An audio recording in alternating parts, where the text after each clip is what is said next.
Hello guys, today I'm going to show you how to fix audio issues on LG UltraGear monitors. So most of their models doesn't have any built-in speakers into it. So most of them just have an audio jack which you can plug in your headphones and listen through it. So basically an audio output. They don't have, well, most of them doesn't have built-in speakers. But if you happen to get one of them and it doesn't work, make sure to do this. On your taskbar, click the sound icon on the right corner of your screen. And then here, click this button here beside the volume meter. And then here on the output device, make sure to select your UltraGear monitor here. It will show what model you are currently using.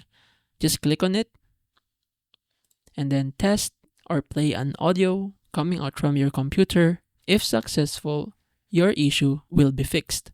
If it's not yet fixed, make sure to check your cables. Make sure to secure the connection, make sure there are no tangles, etc.